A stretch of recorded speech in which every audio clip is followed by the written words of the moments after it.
Nick, and, well, I'm going to be giving the 2019-2020 Chicago Blackhawks a report card on how I think they did during the season, including the playoffs. I did a small grading for the playoffs because the Hawks weren't in that long.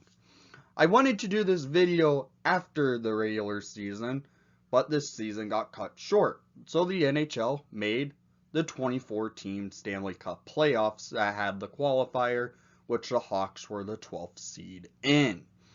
So I decided, okay, well, the Hawks are going to be in the playoffs, so let's grade them after the playoffs are over. Well, the playoffs have been over for about a week and a half now for the Hawks, maybe a little bit longer now, but now it's time to grade them, how they did in the Stanley Cup playoffs. So let's get into the grading.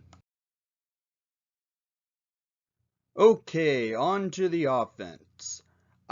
I did not put any of the rookie forwards on here like Doc and Kubalik just because I decided to put them in their own category for rookie players on the Chicago Blackhawks, since this year the Hawks had a lot of rookies. So I put the main players like Taves, Kane, Saad, DeBrincat, and Strome. Strome, Taves, and DeBrincat all had down seasons for themselves if you would ask them. Taves had his worst goal-scoring season of his career. He did not break the 20-goal spot this year for the first time of his career. DeBrincat had probably his worst season in the NHL.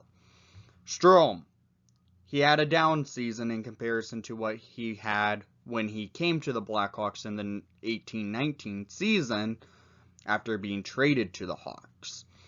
Strome's season was the fact that I feel like Colleton decided to switch up his lines way too many times and made him a winger, when Stromer, he's more a centerman. If he's on the dot, he plays a lot better. He had 58 games played. He did get injured in the middle part of the season, playing where he ended up having 12 goals, 26 assists for 38 points. That's not bad for 58 games played, but Stromer would probably want to have a better season but now he is an RFA. The Hawks have control on his contract, so that's good. Now, so I expect the Hawks to try and work out something to keep him in Chicago to keep DeBrincat and Strome together. Speaking of DeBrincat, who signed his 3-year contract at the beginning of the season, he played 70 games the full season for the regular season this year, having 18 goals, 27 assists for 45 points. Worst goal-scoring season for DeBrincat, a young, talented sniper on the team. He just got snake bit, I feel like, and while he kept hitting the post. His power play numbers were good, but his 5-on-5 numbers weren't that stellar.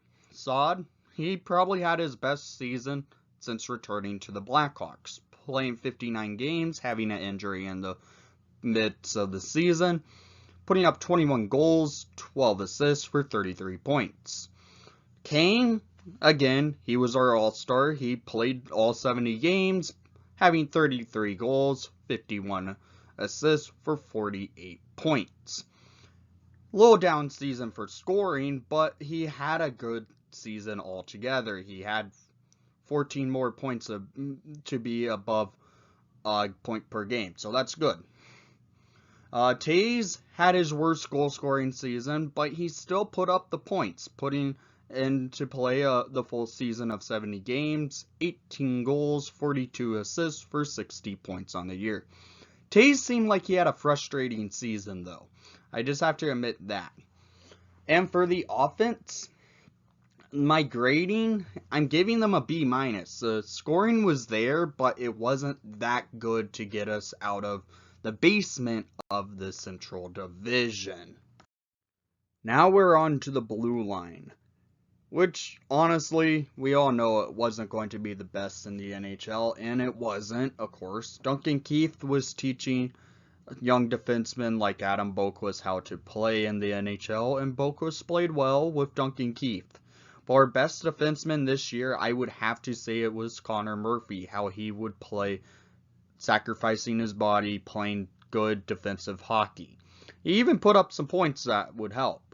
DeHaan was brought into the Hawks. He was injured at the beginning of the year because he was still recovering off his surgery, but then he aggravated his shoulder in the middle of the season, where he only played 29 games this year. And, well, he was actually really good for the Hawks defensively, blocking shots and getting hits up. Seabrook, he got healthy, scratched a few times, and then he ended up having to get he had to get a couple surgeries, and, well, that led to his season ending abruptly. Olli Maatta was a surprise. He played well. He was paired with Seabrook. He was paired with Cuckoo. He was paired with anyone, and he would play well. Maatta played well for the Hawks, putting up 17 points for them. Well, that's not bad. And then Erik Gustafsson, who we traded in the deadline to Calgary, he played 59 games with the Hawks, putting up 6 goals, 20 assists for 26 points. Down season for Gustafsson in comparison to what he had the year prior. Gustafsson is now Calgary, so that's why there is an asterisk by his name. Slater Cuckoo, surprise on here, but he had a few fumbles around in the defensive zone, but he did play well for the Hawks. Putting up 10 points for Cuckoo wasn't that bad. 42 games. He was at 7th man on the blue line, but he would play well, and he did make himself known in the playoffs for the Hawks. The Hawks defensive grading, I'm giving it is a D. The Hawks defense is the weakest point on this Hawks team. They need to work on it. And, well, maybe a following season with a healthy DeHaan, a healthy Seabrook, a second-year defenseman in Adam Boqvist, and the Hawks could do some damage, hopefully, on the blue line. So, well, I give the Hawks defense a D. It could be lower, to be honest, because they did give up a lot of shots against, and high-quality shots. But the Hawks managed to play well enough to stay out of the basement of the West to get into the playoffs. Next up is the goaltending. We have 3 goalies that played for the Hawks this year. Corey Crawford, Robin Lehner, and then Malcolm Subban, who played 70 seconds in net for the Hawks after we traded for him. We traded Lehner. Lehner played well for the Hawks, but his goals against average did dip before we did trade him. Corey Crawford had a stellar season. Going into a free agency year, he had to step up his play, where he played 40 games, having 16 wins, 20 losses, 3 overtime losses. Yeah, his win-to-loss ratio isn't the greatest, but his save percentage and goals against average was actually really good. Crow kept us in games. Lehner kept us in games. Speaking of Lehner, when he was with the Hawks, hence why there is an asterisk by his name, he played 33 games, having 16 wins, 10 losses, 5 overtime losses. By the end of his time with the Hawks, he did dip, and his play production wasn't as good. That's why they kept Corey Crawford, I feel like. Save percentage of a .918 and a goals against of a .301. Not as great as the Vezina caliber goalie he was with the Islanders, but we did have probably the worst defense in the NHL. So it's understandable his his goals against numbers did dip, and his save percentage did also dip. Malcolm Subban, who only played 70 seconds in the regular season with the Hawks because the Hawks had to pull Crawford since a concussion spotter saw something was up with Crow. Well, Crow just came back on the ice 17 seconds later, saying he's all good to go, and then Malcolm Subban got pulled and put Crow back in net. That's why he only played 70 seconds, and he doesn't have much stats to put on here. That's why I put the 70 seconds on here.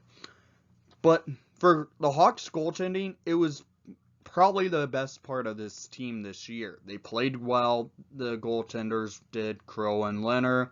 Even Subban, when he played his 70 seconds, he didn't face many. I don't even think he faced a shot.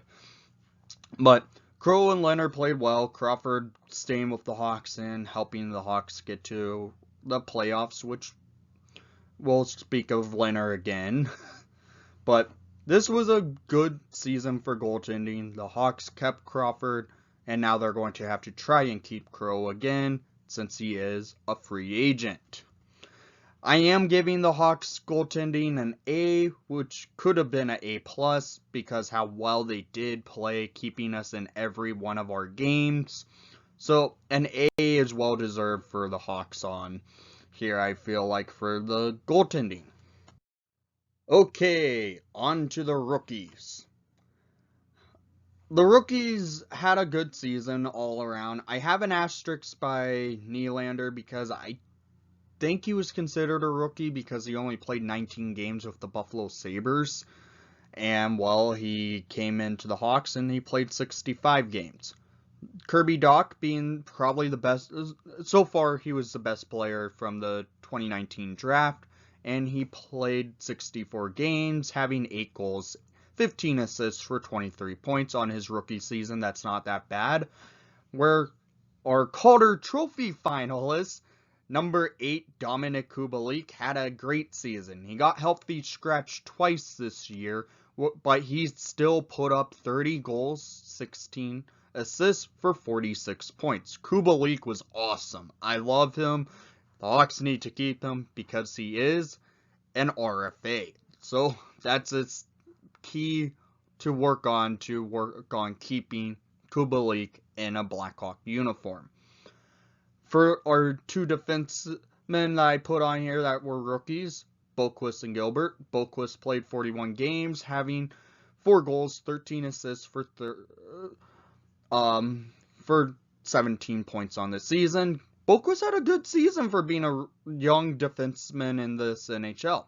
I liked how Boqvist was for the Hawks, so he played well enough to show that he can be a good defenseman going forward.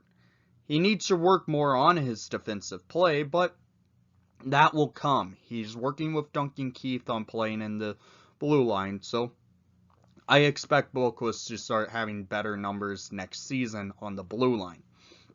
Gilbert, he got sent back down to Rockford quite a bit, but he did play 21 games with the Hawks, having 1 goal, 2 assists for 3 points on this season.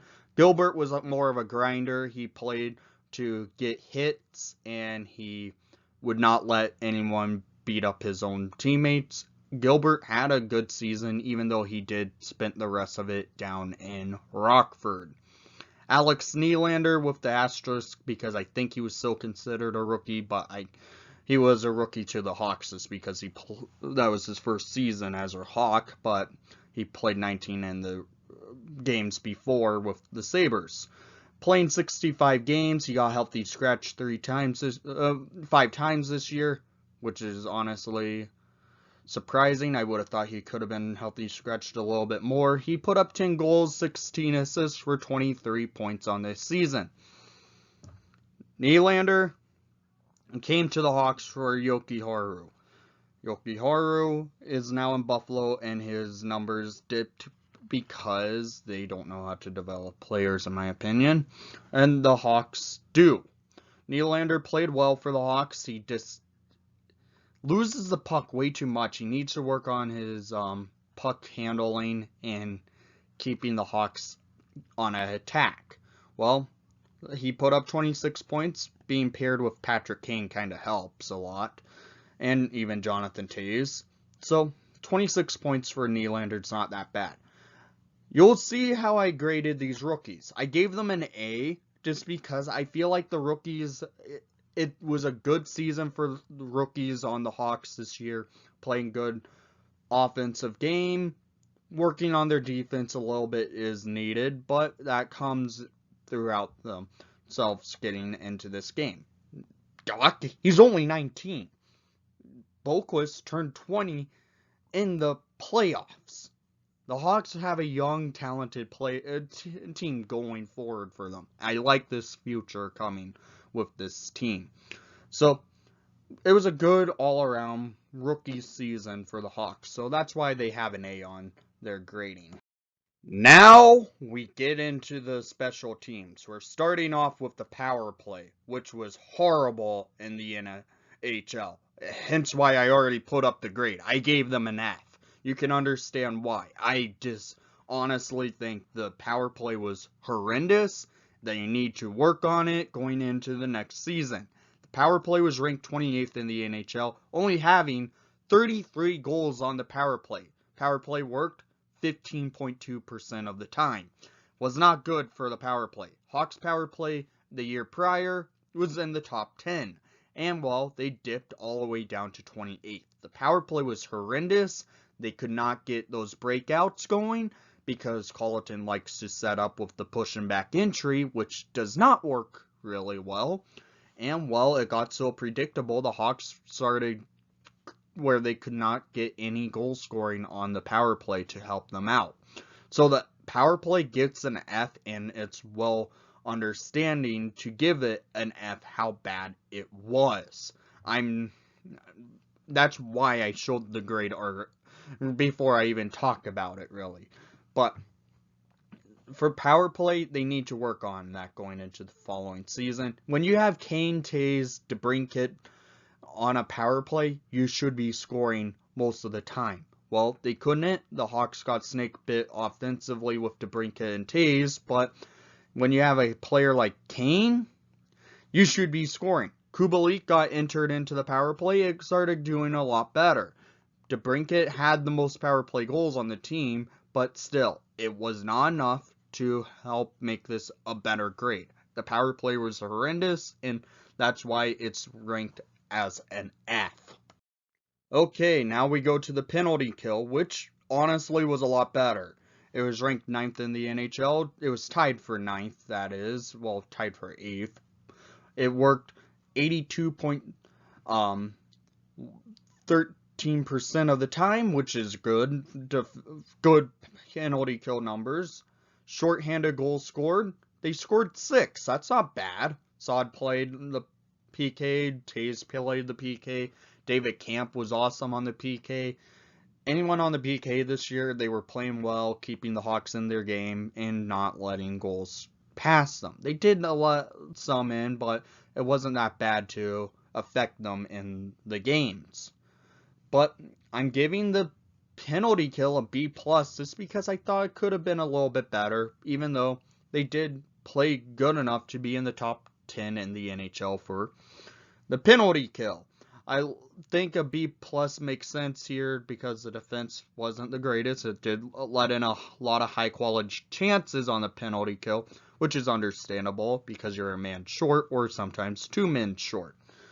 Hawks penalty kill, being a B+ is okay. Here I feel like it could be A, but B+ is understandable.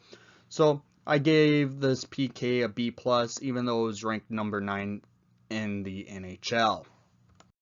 Okay, the season grade. We have offense at a B-, defense at a D, goaltending at an A, rookies at an A, power play an F, and penalty kill a B+. So total season grade, I gave it a B- here. I feel like that's an understandable grade. The power play and defense were the worst parts on the team this year, but they deserve this B- here, so that's why it's understandable how I did this grading here. So I think that makes sense. But let's go to my postseason ranking. Okay, the postseason. A team that was not supposed to be here. We made it as the 12th seed to play the Edmonton Oilers, beating them 3-1 in the qualifier. So they turned into the 8th seed in having to play probably the deepest, if not tied for deepest team in the playoffs, the Vegas Golden Knights. Vegas handled us 4-1. The Hawks were in every one of the games except for the game that they actually won. Crawford saved that game and forced the game 5. The Hawks postseason grading, I gave an A just because we weren't supposed to be here. The pressure was not on us to do good. We were playing good hockey. The power play looked a little bit better in the first few games. Penalty kill was outstanding. And, well, I gave the postseason an A just because we weren't supposed to be here. We were the youngest team in the playoffs. To make it that far, I think it's understandable to give them an A, even though we got bounced in the first round. So that's okay. I think this team has a bright future going ahead. So an A I gave them on the postseason. Okay, well, I hope you enjoyed my grading of the Hawks 2019-2020 season, and thank you for watching the broadcast. Please leave a like and subscribe if you haven't done so already. Leave a comment down below to say what you thought the Hawks grade should be for this season, and including the playoffs. So, thank you again, and most of all, let's go Hawks!